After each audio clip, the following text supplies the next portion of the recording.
देख रहे हैं 24 एनडी मीडिया। यहाँ होगी उसी की बात जो खबर होगी सच के साथ। नमस्कार दोस्तों, मैं नरेश डांडा, आप देख रहे हैं 24 एनडी मीडिया। इस वक्त हम पहुँचे हैं कुरुक्षेत्र के लघु सचिवालय में, जहाँ पर राजकीय प्राथमिक शिक्षक संघ हरियाणा ने लगातार तीसरा दिन आज धरने पर बैठे हो गया है। तो हम इनसे जानना चाहेंगे कि जो इनकी मांगे हैं क्या सरकार द्वारा वो मानी गई है या अभी तक उसके बारे में कुछ भी निर्णय नहीं आया। तो हम शिक्षकों से जानना चाहेंगे कि उनका क्या कहना है।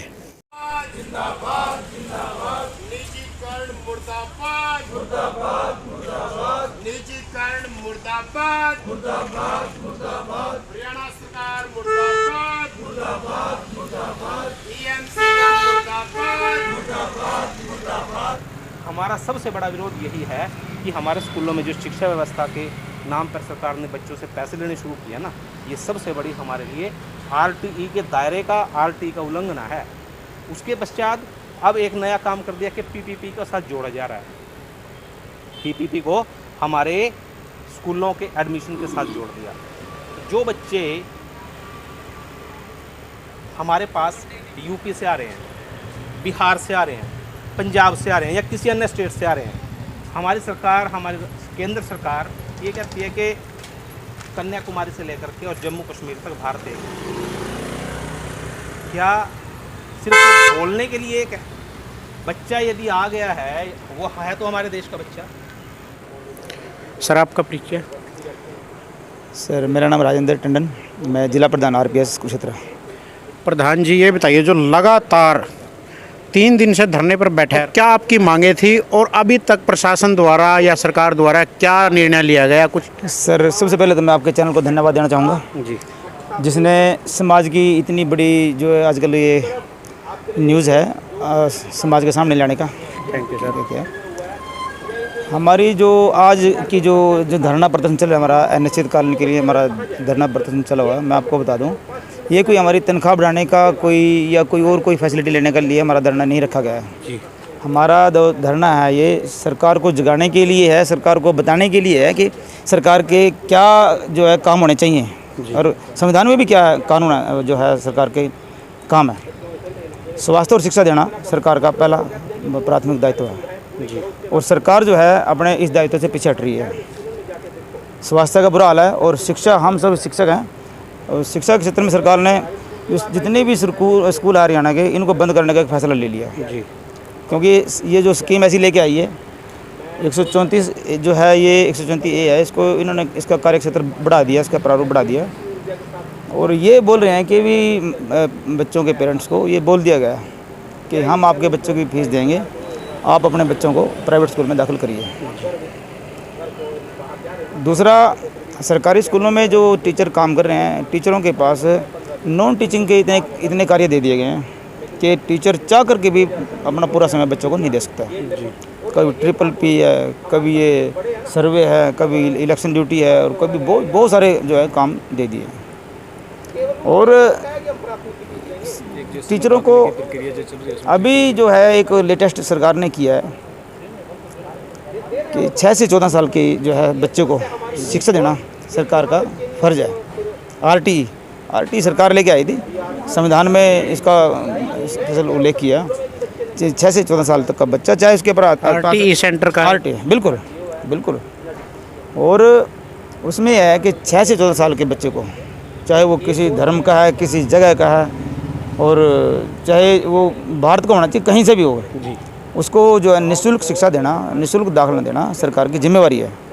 लेकिन अब की बार सरकार ने क्या किया कि उसमें दाखिले में परिवार पहचान पत्र घुसेड़ दिया जी, PPP वाला जिसको बोलते हैं, कि जिस बच्चे के पास PPP वो परिवार पहचान पत्र नहीं होगा ना, उसको दाखिला नहीं दिया जाएगा, उसका SRN जो है जनरेट नहीं होगा। दाखिला इससे क्या लगता है कि आपको जो ये पहचान पत्र मांगा गया, इससे क्या दर्शाना चाहती है सरकार? देखिए, सरकार ढिंडोरा पीट रही है कि हम समाज के लिए ये कर रहे हैं, वो कर रहे हैं। हमने कभी परिवार पहचान पत्र का विरोध नहीं किया जी, लेकिन अपने दूसरे सोर्सेज हैं जो सरकार के तंत्र हैं, बहुत बड़ा तंत्र है सरकार के पास, किसी के माध्यम से वो इसको परिवार पहचान पत्र बनवाएं। अब टीचरों का और परिवार पहचान पत्र का कोई मेल नहीं है। टीचर का तो काम है बच्चों को पढ़ाना, कि बच्चा जो है, जो बच्चा स्कूल में आया उसको शिक्षा देनी है। अब परिवार पहचान पत्र बनाने का काम टीचर का थोड़ी है। अब वो कहते हैं कि भी आपके पास परिवार पहचान पत्र होना चाहिए, और जब हम ऑनलाइन जब जाएंगे उसको SRN जनरेट करेंगे, उसका वो PPP का वो उसके पास बच्चे के पास होना चाहिए।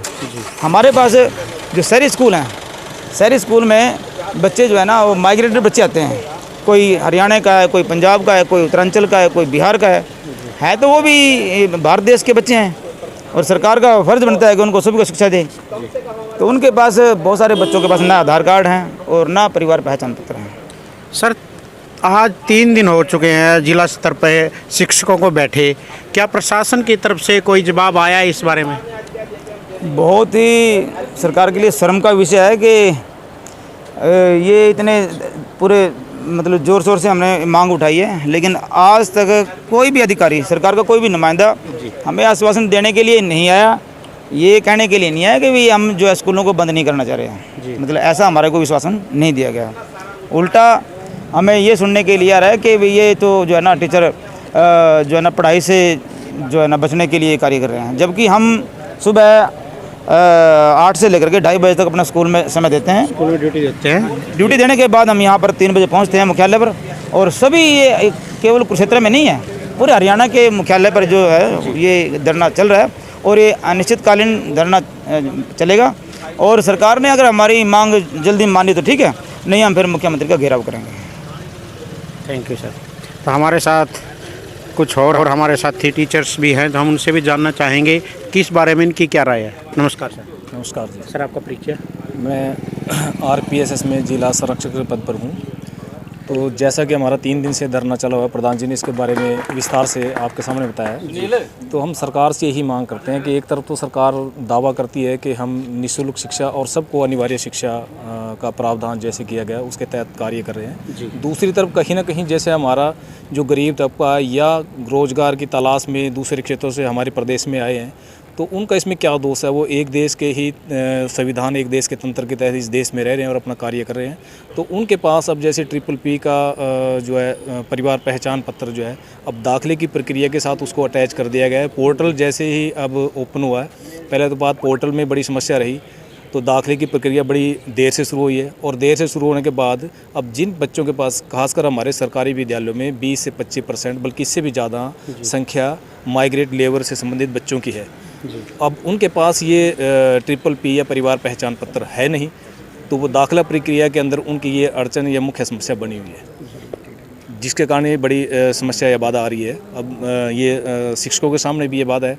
दूसरा, जैसे अभी एक समस्या और है कि सरकार एक तरफ तो सरकारी विद्यालयों में फ्री शिक्षा को बढ़ावा देने की कोशिश कर रही है, दूसरी तरफ जो प्राइवेट स्कूल जितने भी हैं उनमें बच्चों को अपनी तरफ से पैसा देके, और ये अभिभावकों के कह रहे हैं कि हम आपको 700 रुपये से लेकर 900 रुपये जो अलग अलग उन्होंने फ़ीस रखी है कि आप अपने बच्चों को कहीं भी प्राइवेट स्कूल में, तो ये कहीं ना कहीं आप शिक्षा के जो हमारा तंत्र है या सरकारी स्कूल है जहाँ फ्री और इतनी अच्छी शिक्षा मिलती है, उसको कहीं ना कहीं ख़त्म करने की तरफ या उसके ऊपर एक कुठाराघात करने की सरकार की मंशा है, जिसका हमारी यूनियन की तरफ से विरोध करने का निर्णय लिया गया है, जिसके तहत ये हमारा अनिश्चितकालीन धरना है, जिसको हम 2:30 बजे से छुट्टी होकर सीधा टीचर इस धरने पर आते हैं सरकार की इस नीति का विरोध करने के लिए। और हम सरकार से आग्रह करते हैं कि आप सरकारी स्कूल के जो भविष्य है इसको ख़राब ना करें। इस तंत्र को अगर ये ख़राब हो गया तो आने वाले टाइम में